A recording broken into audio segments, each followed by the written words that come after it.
Big Boss Malayalam season 6 episode സത്യം പറഞ്ഞാൽ മറന്നുണ്ട്. എത്രയാണ്? 76 78 ആയി. 2 ദിവസം ബാക്കോട്ടാണ്. നിങ്ങളെന്നും ബാക്കിക്കാണല്ലോ അല്ലെ? മുന്നിക്ക് ചാടേണ്ട സമയം കഴിഞ്ഞിരിക്കണോ? പുലി പതുങ്ങണത് മുന്നിക്ക് ഭയങ്കരമായിട്ട് ചാടാൻ വേണ്ടിയിട്ടാണ്. അതെ, അതൊന്ന് മുന്നിക്ക് ചാടേണ്ട സമയമൊക്കെ അതിക്രമിച്ചിട്ടുണ്ട്.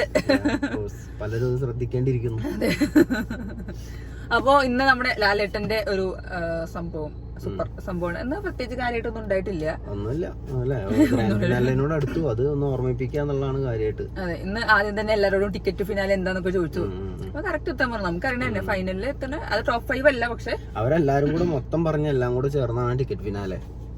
അതെ അതെ അതെ, എല്ലാരും പല പല അഭിപ്രായം പറഞ്ഞു. അതെ, പക്ഷെ എനിക്ക് തോന്നുന്നു ടോപ്പ് 5 അല്ല തോന്നുന്നു. ആ ഫൈനൽ വീക്കിൽ എത്തേണ്ട ഇപ്പൊ മേ ബി 6 പേരോ 7 പേരോ എന്നുള്ള രീതിയിലാവാൻ ചിലപ്പോൾ ഉദ്ദേശിച്ചിട്ടുണ്ടാവുക. പിന്നെയാണ് നമ്മുടെ ജിൻഡോ, അൻസിബ, ജാസ്മിൻ ടോക്ക് വന്നത്. അയ്യോ, അത് കോമഡി ഉണ്ടോ? ജിൻഡോ ജാസ്മിനോട് നീ ഫയർ ആവ് എന്നുള്ള രീതിയിൽ അപ്പുറത്ത് പറയുന്നു, ഇപ്പുറത്ത് എന്നിട്ട് അൻസിബ നീ ഫയർ ആവ് എന്നൊക്കെ പറഞ്ഞു. ഇതൊക്കെ എന്താ സംഭവിച്ചാല് ജിൻഡോനും കണ്ടന്റ് ഇല്ല. അപ്പൊ ഇവരെന്തായാലും ഫയർ ആയിട്ട് അടി ഉണ്ടായി കഴിഞ്ഞാൽ ജിൻഡോന് ഇടപെടാം. പിന്നെ ജിൻഡോ വിചാരിച്ചെന്ന് വെച്ചാൽ അൻസിബ ആണെങ്കിലും ജാസ്മിൻ ആണെങ്കിലും നല്ല ഗെയിമേഴ്സ് ആണ്. അപ്പൊ അവരെ അവസാനം വരെ ഉണ്ടാവും. അപ്പം അഭിഷേക് പറഞ്ഞ പോലെ അത് ഗെയിമായിട്ട് അവരെ എന്തെങ്കിലും ഇതാക്കാന്ന് വിചാരിച്ചിട്ടുണ്ടാവും. അതെ, അത് മറ്റേ എന്താ പറയാ, ജാസ്മിൻ പറഞ്ഞിട്ടല്ലോ എന്നോടുള്ള സ്നേഹം കൊണ്ടൊന്നല്ല, ജിൻഡോ കാക്കിക്ക് മറ്റേ സ്പേസ് കിട്ടാൻ വേണ്ടിയിട്ടുള്ള രീതിയിലാണ് ജിൻഡോനോട് പറയേണ്ടായിരുന്നു. അതാണ് എന്നിട്ട് ജിൻഡോ തന്നെ എല്ലാവരോടും പറഞ്ഞു നടക്കുന്നത്, ഞാൻ പറഞ്ഞിട്ടാണ് ജാസ്മിൻ ഫയർ ആയത്, ഞാൻ പറഞ്ഞുകൊണ്ടാണ് ഫയർ ആയതെന്ന് എല്ലാവരോടും വിളിച്ച് പറയുന്നുണ്ട്. ജാസ്മിൻ ആണെങ്കിൽ പഴയ പോലെ ആവണമെന്ന് താല്പര്യമില്ല എന്നാണ് പറയണത്. അതിനിപ്പോ താല്പര്യപ്പെട്ടാലും പഴയ ആളുകളൊന്നും സ്ഥലത്തില്ലല്ലോ, അങ്ങനെ നടക്കുള്ളൂ. ഇനിയിപ്പോ ആഗ്രഹിച്ചാലും അതെ, സ്ഥലത്തില്ലാത്തതുകൊണ്ട് അങ്ങനെ ആവുള്ളൂ. അപ്പൊ പിന്നെ പഴയ പോലെ ആവേണ്ട കാര്യമില്ല. പ്രതികരിക്കുന്നു പറഞ്ഞോണ്ട് കേട്ടോ. അപ്പൊ നോക്കാം ഇനി പ്രതികരിക്കുന്നൊക്കെ എങ്ങനെയാന്നുള്ള നോക്കാം. പ്രതികരിക്കുന്ന കാര്യമായിട്ട് ജാസ്മിന്റെ പ്രതികരിക്കല് പുരുകവും ചുണ്ടൊക്കെയാണ് കാര്യമായിട്ട് ജാസ്മിന്റെ എക്സ്പ്രഷൻ. അപ്പൊ അത് കഴിഞ്ഞിട്ട് പിന്നെ ആ സംസാരം കഴിഞ്ഞിട്ട് എന്താ പറയാ, നമ്മുടെ ടിക്കറ്റ് ഫിനാലേന്റെ ഒരു കർട്ടൻ റേസ് നടത്തി. അതില് ജാസ്മിൻ പൊളി പെർഫോമൻസ് ആയിരുന്നു സത്യം പറഞ്ഞാലും.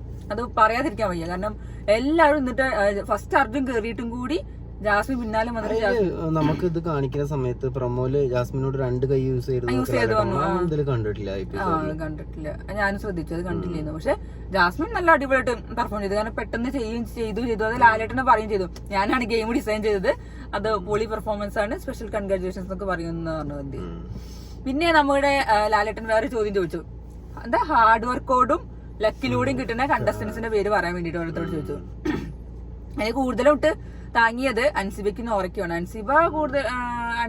നോറയ്ക്കാണ് കൂടുതൽ ലക്കിന്റെ ബേസിസിലുള്ള ഒരു ഇത് കിട്ടിയത്. ലക്കിലോണ്ട് മാത്രം പറയുകയാണെന്നുണ്ടെങ്കിൽ അവിടെ ഏറ്റവും ഹാർഡ് വർക്കിൽ കയറിയതാരാ? ജിൻഡോ ഞാൻ പറയും അല്ലേ?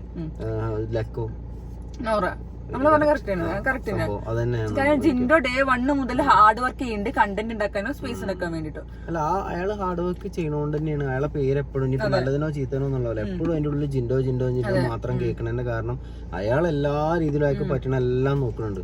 നോറേനെ സംബന്ധിച്ചിടത്തോളം അങ്ങനല്ല, ഈ കരച്ചില് മാത്രം. അല്ലെങ്കിൽ നോറ ഇപ്പം എക്സാമ്പിൾ ഇപ്പൊ തന്നെ കണ്ടത്, ഒന്നും പറയാൻ സമ്മതിക്കാതെ കൊറേ എന്തൊക്കെയോ പറഞ്ഞു. 2 ആഴ്ച എവിക്ഷനിലും വന്നില്ല. അപ്പൊ അതൊക്കെ ഭയങ്കര ലക്കാണ് നോറയ്ക്ക്. നോറങ്ങി വരട്ടെ അടുത്താഴ്ച. അതാ ജിൻഡോ കറക്റ്റ് കാര്യമായിട്ട് എല്ലാരും പറഞ്ഞ കറക്റ്റ് ആണ്. ഹാർഡ് വർക്ക് ചെയ്യുന്നുണ്ട്, കണ്ടന്റ് ഉണ്ടാക്കാനും സ്പേസ് ഉണ്ടാക്കാൻ വേണ്ടിയാണെങ്കിൽ ഹാർഡ് വർക്ക് ചെയ്യുന്നുണ്ടല്ലോ. നേരത്തെ ജാസ്മിൻ പറഞ്ഞു ഇവിടെ ഒന്ന് പറഞ്ഞു അവിടെ നിന്ന് പറഞ്ഞു കണ്ടന്റ് ഉണ്ടാക്കാൻ ശ്രമിക്കാന്ന്. അതെ, അതിനാണ് വന്നിട്ടുള്ളത്. വേറെ ആർക്കും വലിയ ഉപദ്രവമുള്ളതൊന്നുമല്ല. ആൾക്ക് കണ്ടന്റ് ഉണ്ടാക്കി തരണം. അതെല്ലാവരും അതിനാ ശ്രമിക്കേണ്ടത്. അതിന് ആരടി ഉണ്ടാക്കിയാലും കുഴപ്പമില്ല, ഞാൻ ആർക്ക് എന്ത് വേണ്ടി പറഞ്ഞാലും കുഴപ്പമില്ല, എനിക്ക് കണ്ടന്റ് ഉണ്ടാവണം. അത് ഭയങ്കര ഹാർഡ് വർക്കിംഗ് സംഭവം തന്നെയാണ്. അയാളും രതീഷ് ഉണ്ടാകുന്ന സമയത്ത് അവർ പ്രൊമോയിൽ എന്ത് വരണം എന്ന് വരെ അവർ ചിന്തിച്ചിരുന്നു. അതൊക്കെ അങ്ങനെ തന്നെയാണ് വേണ്ടത്. അതെ, അപ്പൊ അത് നോറേനെ പറയുമ്പോ നോറയ്ക്ക് പറ്റണേ ഇല്ല. അത് അതിന്റെ ഇടയ്ക്ക് മറ്റേ ജിൻഡോ നോറയാണ് ഫേക്ക്, നോറ കള്ളത്തിയാണ്, ആദ്യം മുതലേ കള്ളം പറഞ്ഞോണ്ടിരിക്കുന്നത് ഫുള്ള് ഡയലോഗ് ഒരാഴ്ച അതിന്റെ പേരിലാവും. അത് പറയണ്ടല്ലോ, ഇന്നലെ വരെ ഞാൻ ക്യാമറന്റെ മുന്നിൽ നോക്കി കരയുണ്ടെന്നുള്ള രീതിയിൽ ജിൻഡോ പറഞ്ഞത് കറക്റ്റ് ആണ്. നമ്മളും കാണുന്നത് തന്നെയാണ്, കൂടുതലും നമ്മൾ കാണുന്നുണ്ട്. എന്തായാലും ഞാൻ ജിൻഡോക്ക് കണ്ടുള്ള ഏറ്റവും വലിയൊരു ക്വാളിറ്റി എന്താന്ന് വെച്ചിട്ടുണ്ടെങ്കിൽ അയാൾ ഇവരാരെന്ത് പറഞ്ഞാലും അതൊക്കെ ഏറ്റെടുക്കാൻ തയ്യാറാണ്, ഒന്നും എതിർക്കണില്ല. അപ്പൊ നോറയൊക്കെ എന്തെങ്കിലും പറഞ്ഞു കഴിഞ്ഞാൽ പിന്നെ ആ എപ്പിസോഡ് ഫുള്ള് നോറ ആയിമോ കൂടുമല്ലോ, ഇത് എന്തായാലും ഏറ്റെടുക്കാൻ തയ്യാറാണ്. പിന്നെ അതേപോലെ അൻസിബന്റെ പറഞ്ഞു, അൻസിബിയും ഹാർഡ് വർക്ക് ലക്കുന്ന രീതിയിൽ തന്നെ പറഞ്ഞു, ആരൊക്കെ അങ്ങനെ ഓരോരുത്തരും പറഞ്ഞിരുന്നു. അത് കേട്ടിട്ട് പിന്നെ നമ്മുടെ ഒരു മുഖം നോക്കാതെ ചോദ്യം ചോദിക്കുക, ഉത്തരം പറയാന്നുള്ള ടാസ്ക് വന്നത്. അതിന് നോറ കറക്റ്റ് ഫസ്റ്റ് ജാസ്മിനെ വിളിച്ചു. എന്നോട് വല്ല ദേഷ്യമുണ്ടോ ജാസ്മിൻ, നീ പറയൂ, എന്നോട് പേഴ്സൺ കഴിച്ച് ഗ്രഡ്ജ് വെച്ചിട്ടാണോ സംസാരിക്കുന്ന രീതിയിൽ ഫുള്ള് വർത്തമാനമായിരുന്നു. എന്തുകൊണ്ടോ ചലച്ചധികം ജാസ്മിന് സംസാരിക്കാൻ കുറച്ച് അവസരം കിട്ടിയില്ല എന്തായാലും. അത് ജാസ്മിനും അതുപോലത്തെ ഒരാളായതുകൊണ്ട് ജാസ്മിന് സംസാരിക്കാൻ കിട്ടി. പിന്നെ ജാസ്മിൻ പിന്നെ എന്താന്ന് അറിയോ, അവർ രണ്ടാളും സംസാരിച്ചെന്ന് ഞാൻ മനസ്സിലാക്കുന്ന ഒരു കാര്യം, ജാസ്മിന് നോറേനെ ആവശ്യമില്ല, നോറയ്ക്ക് ജാസ്മിന് ഇപ്പൊ ആവശ്യമുണ്ട്. കാരണം നോറ ഇപ്പൊ ഒറ്റപ്പെട്ടിരിക്കുന്ന ഒരു സമയമാണ്. അപ്പൊ നോറയ്ക്ക് ആവശ്യമുണ്ട്. ആ ആവശ്യം അതിനൊന്ന് സോപ്പിട്ട് സെറ്റ് ആക്കാൻ വേണ്ടിയിട്ടാണ് ജാസ്മിനെ വിളിച്ചത്. പക്ഷെ ജാസ്മിനെ സംബന്ധിച്ചിടത്തോളം ജാസ്മിന് നോറേനെ ആവശ്യമില്ലാത്തതുകൊണ്ടാണ് അങ്ങനെ സംസാരിച്ചതെന്നാണ് ഞാനത് കണ്ടപ്പോൾ മനസ്സിലാക്കിയത്. പിന്നെ അത് കഴിഞ്ഞ സിജോ അഭിഷേക്, സിജോനെ നൈസായിട്ട് ലാലേട്ടൻ വിളിച്ചതാണ് സിജോ എന്ന് പറഞ്ഞ അഭിഷേക്. പക്ഷെ അതൊരു അഭിഷേകിന്റെ കള്ളത്തരം കറക്റ്റ് പുറത്തേക്ക് ചാടി. അത് ബാക്കിയുള്ളവർക്ക് മനസ്സിലായാലും അടിപൊളിയായിരുന്നു, സിജോയ്ക്കും സായിക്കും നന്ദനയ്ക്കും ഒക്കെ ആണെങ്കിൽ. ബാക്കിയുള്ളവർക്ക് മനസ്സിലായില്ല എന്നാ ഞാൻ വിചാരിക്കുന്നത്. ലാസ്റ്റ് ഇപ്പൊ നമ്മളെ അൻസിബ ഋഷീനെ അഭിഷേകിന്റെ അടുത്ത് ഏൽപ്പിച്ചു. അപ്പൊ ഈ സംസാരത്തിലാണെങ്കിലും അഭിഷേക് പറഞ്ഞ അതെന്റെ മൈൻഡ് ഗെയിമാണ്, ഞാൻ അങ്ങനെ പലതും പറയും, ഇവിടെ ഒരു പ്രശ്നമില്ല പറഞ്ഞ സംഭവിച്ചപ്പോ അപ്പൊ ഞാൻ പറയാം അതൊക്കെ എന്റെ ഗെയിമാണ് രീതിയിൽ സിജോനോട് സംസാരിക്കണേന്നു. അത് എല്ലാവരും കണ്ടും ചെയ്തു. സായിക്കൊക്കെ മനസ്സിലാക്കിയാൽ നല്ല അടിപൊളിയായിരുന്നു. ആരൊക്കെ വിശ്വസിക്കുന്ന രീതിയിലൊക്കെ നമുക്ക് മനസ്സിലാക്കാൻ പറ്റിയ സാധനമാണ് പുറത്തേക്ക് ഇട്ടത്. വിശ്വസിച്ച് കൂടെ കൂട്ടിയിട്ടുള്ള ഒരാളാണ്. വിശ്വസിക്കാൻ ഞാൻ പറയുന്നത് അയാൾ കൂടാൻ പറ്റാത്ത ഒരാൾ എന്നുള്ളതല്ല, ഈ ഗെയിമിൽ നിന്നാണ് പറയുന്നത്. ഈ ഗെയിമിന്റെ കാര്യങ്ങൾ അങ്ങനെയൊക്കെയാണ്. ഒപ്പം നിന്ന് ഇതുപോലെ ഇരുന്ന് സംസാരിച്ചാലും നാളെ എന്താണ് വിട്ട് കൊടുക്കുക എന്നുള്ളത് പറയാൻ പറ്റില്ല. അത് പുറത്ത് ചിലപ്പോ അവരൊന്നും അങ്ങനെ ഉണ്ടാവില്ല, നല്ല അടിപൊളി ടീംസ് ആയിരിക്കും. അതെ, അത് കഴിഞ്ഞിട്ടാണ് പിന്നെ ആരാ വിളിച്ചത്, പിന്നെ ശ്രീതു ജാസ്മിൻ ശ്രീതു. അത് പിന്നെ കാര്യമായിട്ടൊന്നും ഉണ്ടായില്ല. അതിലും എനിക്ക് തോന്നിയ ഒരു സംഭവം എന്താ വെച്ചാൽ ജാസ്മിന് ശ്രീതുവിനായിട്ടുള്ള ഫ്രണ്ട്ഷിപ്പ് ആവശ്യമുണ്ടെന്ന് എനിക്ക് മനസ്സിലായി. ശ്രീതുവിനെ സംബന്ധിച്ചിടത്തോളം എന്തോ ശ്രീതു അതൊരു കൂളായിട്ടാണ് എടുത്തത്. പക്ഷെ ജാസ്മിൻ നേരത്തെ നോറ എങ്ങനെയാണോ ജാസ്മിനോട് സംസാരിച്ചത് അതുപോലെയാണ് ശ്രീതുവിന്റെ ഫ്രണ്ട്ഷിപ്പ് കിട്ടിയിരുന്നെങ്കിൽ നാഗരാജ് സംസാരിക്കുന്നത് തോന്നി. ശ്രീതു പറഞ്ഞു എനിക്കത് ഓർമ്മയില്ല, ഞാൻ വിട്ടുകളഞ്ഞ രീതിയിലാണ് സംസാരിച്ചത്. ഞാൻ ഇവിടെ എനിക്ക് അർജുന്റെ കാര്യം നോക്കാൻ നേരില്ല, അപ്പോഴാണ് ജാസ്മിൻ ഞാൻ അവിടെ കോമ പിടിച്ചാൽ വെക്കുമ്പോഴാണ് ഇതൊക്കെ വന്ന് ചോദിക്കുന്നവരുണ്ട്. അത് കണ്ടാണ് പിന്നെ നോറ സിജോ സംസാരം വന്നത്. അതാണ് അടിപൊളിയത്. മോനെ കുട്ടാ എനിക്ക് സംസാരിക്കാനുള്ള സമയം തരണേ, മോനെ കുട്ടാ ഞാനിപ്പോ സംസാരിക്കാന്ന് കാരണം അവസാനൊക്കെ കഴിഞ്ഞാൽ പോര് രണ്ടാളും പോരും. ബിഗ് ബോസ് നോറ സിജോക്ക് സംസാരിക്കാൻ അവസരം കൊടുക്കും. അതല്ല അതിന്റെ ഇടയിൽ നോറ നിങ്ങളൊന്നും ഉണ്ടാകുന്ന ഞാൻ അവിടെ കാര്യമായിട്ട് സംസാരിക്കുന്ന ഇടയിൽ ബിഗ് ബോസ് 30 ബിഗ് ബോസിനും സംസാരിക്കാം. അല്ല ഞാനൊന്നും സംസാരിക്കട്ടെ പ്ലീസ്, ബിഗ് ബോസ് റിക്വസ്റ്റ് ഒക്കെ ഒന്ന് സംസാരിക്കട്ടെ പ്ലീസ് പ്ലീസ് എന്നുണ്ട്. അവസാനമാണ് സംസാരിച്ചത്. അയ്യോ അതെന്നിട്ട് അവസാനം സിജോക്ക് ഒന്നും പറയും, നോറ എന്തൊക്കെയോ വിളിച്ചു പറയുന്നുണ്ട്. അന്ന് ഋഷി അങ്ങനെ പറഞ്ഞില്ലേ, അന്ന് ജാസ്മിൻ ഇങ്ങനെ അവിടെ ഇരിക്കുന്ന 10 ആളുകൾ നിൽക്കുമ്പോ ഇടയ്ക്കിടയ്ക്ക് ഓരോരുത്തർ പേര് ഞാനോ അതെപ്പോ ഋഷി എന്തൊക്കെയോ പറയണ്ടെന്നൊക്കെ ഇറങ്ങുമ്പോ പെട്ടെന്ന് ഋഷി അന്ന് പറഞ്ഞല്ലേ ഞാനോ ഋഷി മറ്റേ കോമ കാണിക്കും കൈകൊണ്ട് അത് ഞാൻ സത്യം പറഞ്ഞു. ഞാൻ അവിടെ പോയപ്പോ ഞാൻ നോറയോട് പറഞ്ഞിരുന്നു നോറയ്ക്ക് കുറെ ആക്ഷൻസ് കൂടുതലാണ്, അത് അവിടെ അൻസിബി കാണിക്കണ്ടായിരുന്നു നോറയോട്, പക്ഷെ ഇളക്കം കൂടുതലാണ് അങ്ങനെ ഇങ്ങനെ കാണിക്കലെന്നൊക്കെ രീതിയില്. അയ്യോ അത് കഴിഞ്ഞിട്ട് പിന്നെ ഇപ്പൊ ഈ സംസാരിക്കുന്ന സംഭവത്തില് ശരിക്കും സിജോ നോറയും സംസാരിച്ചാല് അവർക്ക് ഒന്നിനും ഒരു തീരുമാനം എത്തിക്കാൻ പറ്റാതെ വെറുതെ ആ 5 മിനിറ്റ് നമുക്കും അവർക്കും പോയി എന്നുള്ള അവസ്ഥയായി. ആർക്കും നോറ പറഞ്ഞ എന്താന്ന് മനസ്സിലായോ ഇല്ല, ഒന്നുമില്ല, നമുക്കും മനസ്സിലായില്ല, ആർക്കും ഒന്നും മനസ്സിലായില്ല, കുറച്ച് സമയം കൊണ്ട് പോയി എന്ന് മാത്രം. അല്ല ലാലേട്ടനും അതിനെ കുറിച്ച് എന്തെങ്കിലും ചോദിക്കണം എന്നുണ്ടെങ്കിൽ ലാലേട്ടനും മനസ്സിലാവുകൊണ്ട് എന്താ പറഞ്ഞതല്ല, ലാലേട്ടൻ അതുകൊണ്ട് സ്കിപ്പ് ചെയ്ത് വിട്ടത്, ഒന്നും സംസാരിച്ചില്ല അതിനെ പറ്റി. ബിഗ് ബോസിനും ഇത് പറയാൻ വയ്യ എന്തുണ്ടായി എന്നുള്ളത്. ഈ 5 മിനിറ്റ് ഇപ്പൊ എന്തുണ്ടായി, ഈ സമയം ബ്രേക്ക് പറഞ്ഞിട്ടുണ്ടെങ്കിൽ എനിക്കൊരു ചായ കുടിക്കാന്ന് നോക്കാം ലാലേട്ടൻ. സംഭവം കണ്ടില്ല.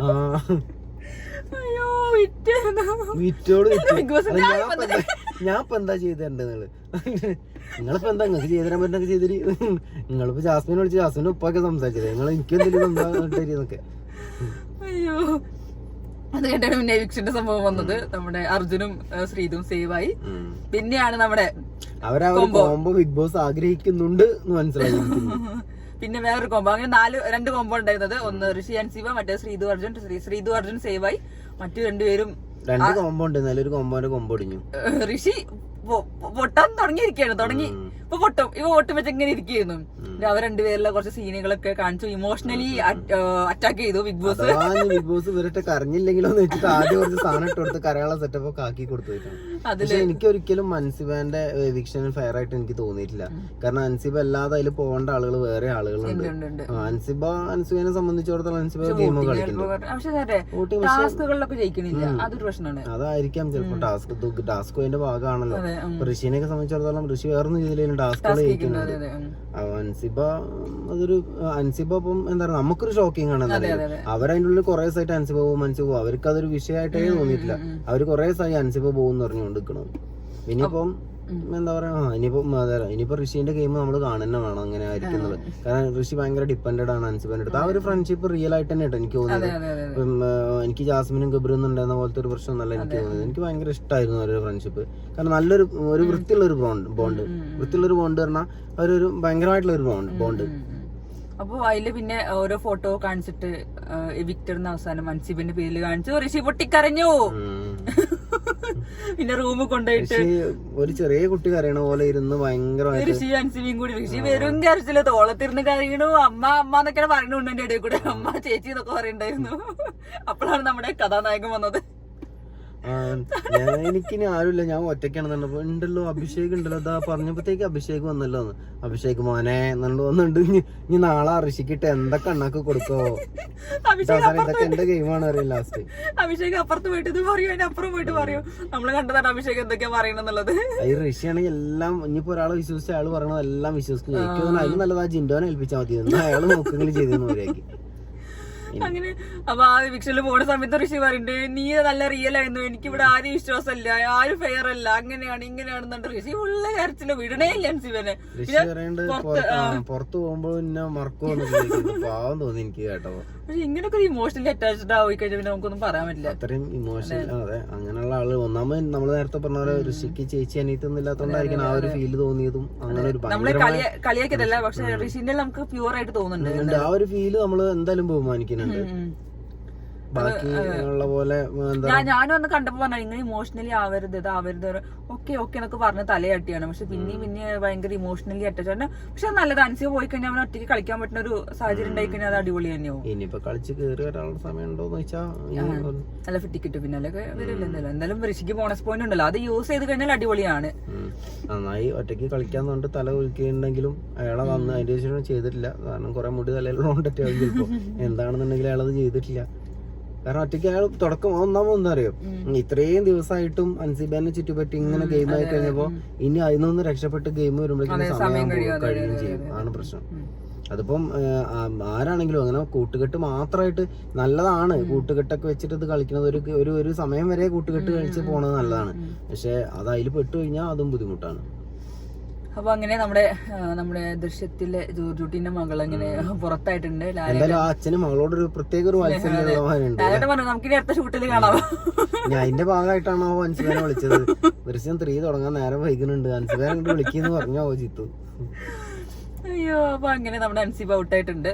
പിന്നെ വേറെ എന്താ പ്രത്യേകിച്ച് ഒന്നും ഉണ്ടായിട്ടില്ല. ഉണ്ടായുള്ളൂ. ഇനി ലാസ്റ്റ് 10 ആളായി. അപ്പൊ അങ്ങനെ എല്ലാരും കൂടെ 10 പേര് ടോപ്പ് 10. അങ്ങനെ ടോപ്പ് 10 സായി പെട്ടിട്ടുണ്ട്. നമുക്ക് കപ്പ് മിനിമം ഒരു കപ്പ് കിട്ടിയാൽ മതിയില്ലേ, വേറെ ഒന്നും കണ്ടല്ലോ. കപ്പ് 50 ലക്ഷം പൈസ വില കാർ കിട്ടിയാ അത്, പിന്നെ എന്തെങ്കിലും കിട്ടിയാ അതിന്റെ കൂടെ അതും കൂടി പോരട്ടെ. ഇനിയിപ്പോ സായി കപ്പ് ആർക്കെങ്കിലും കൊടുക്കുമോ എന്റെ പേടി. കപ്പ് കിട്ടിയാലും ഞാനൊരു സ്നേഹത്തിന്റെ പുറത്ത് ഇന്നാക്ക് കൊടുക്കണെന്നൊക്കെ പറഞ്ഞ് കൊടുക്കുമെന്ന് അറിയില്ല. നന്ദുട്ടിക്കൊരു വീട് പദ്ധതി, അതിനാണ് നന്ദുട്ടിക്കൊരു വീട് എന്ന പദ്ധതിക്കാണ് സായുട്ടിയും നമ്മളെ സിജോട്ടിയും കൂടി ശ്രമിച്ചോണ്ടിരിക്കണം അതിന്റെ ഉള്ളില്. അയ്യോ, എനിക്ക് അവിടെ പോയി പറയാനും പറ്റണില്ല. അനിയമ്പാവയും ചേട്ടമ്പാവയും കൂടി ഇങ്ങനെ കുഞ്ഞനീത്തിനെയും കൊണ്ട് നടക്കണം. എന്താ അനിയത്തി പൊടി കെട്ടി പോവാന്നറിയില്ല. മിക്കവാറും ലാസ്റ്റ് ഇവർ രണ്ടാളും പൊട്ടനൊക്കെ അനിയത്തിക്ക് അപ്പം പിടിച്ച് പോകുന്നോ. അയ്യോ, അപ്പൊ ഇതാണ് ഇപ്പൊ ഇന്നത്തെ ഒരു സംഭവം ഉണ്ടായത്. അപ്പൊ എന്തായാലും അടിപൊളിയായി. ഇനി 2-3 ആഴ്ചയുള്ളൂ, 2 ആഴ്ചയാണ് നമുക്ക് ബിഗ് ബോസിനെ അവരൊക്കെ കോംബോ കൂട്ടിക്കാൻ നോക്കും. അതിനുള്ള സാധനങ്ങൾ ഇനി സംസാര ടാസ്ക് വേണം, അതാണ് അടിപൊളിയുള്ളൂ. ഈ ഇവർക്ക് ഉള്ളിലുള്ള സാധനങ്ങൾ പുറത്തേക്ക് ചാടിക്കാനുള്ള ഒരു സെറ്റപ്പ് വേണം, എന്നാലേ ഗെയിമും ആൾക്കാർ തമ്മിലുള്ള ഒരു സംഭവം. ഇതിപ്പോ എന്താ വെച്ചാൽ ഇപ്പോഴും സേഫ് ഗെയിം, ഇത്രയും ആള് കുറഞ്ഞിട്ട് പോലും അതിനുള്ളിൽ സേഫ് ഗെയിം നടന്നുകൊണ്ടിരിക്കുന്നത്. ഇനിയും കളിച്ചാലേ ഫൈനൽ വരെ എത്തുള്ളൂ. ഇതൊക്കെ ബോധം ഉണ്ടായാൽ മതി എല്ലാവർക്കും. സായിനെ മാത്രമല്ല എല്ലാവർക്കും. സായിനല്ല എല്ലാവരും, അവിടെ ഗെയിം കളിക്കാൻ വന്ന എല്ലാവരും ഇപ്പൊ ഇങ്ങനെ ഇപ്പോഴും ഒരു സേഫ് ആയിട്ട് ഇങ്ങനെ തട്ടിയും മുട്ടിയും ചിരിച്ചും കളിച്ചൊക്കെ പോവാണ്. അതിന്റെ ഇടയിൽ കഴിവുള്ള ആൾക്കാർ കുറച്ചൊക്കെ അങ്ങോട്ടും ഇങ്ങോട്ടും ഭാരം വെച്ചുകൊണ്ടൊക്കെ നടക്കുന്നുണ്ട്. ഇനി കംപ്ലീറ്റ് ഇൻഡിവിജ്വൽ ആണല്ല, ഇനി എല്ലാ ഗെയിമും ഇൻഡിവിജ്വൽ ഗെയിംസ് ആണ്. അപ്പോൾ ഇനി കളിക്കാത്തവർക്ക് വേഗം വീട്ടിലുള്ള ടിക്കറ്റ് എടുക്കാം. അത് ആരാണെങ്കിലും അതാണ് അവസ്ഥ. അപ്പൊ ഇനി എല്ലാവരും അവിടെ ഒന്ന് കളിക്കാം. അതെ, അപ്പൊ ഇന്നത്തെ അപ്ഡേറ്റ് കഴിഞ്ഞിട്ടുണ്ട്.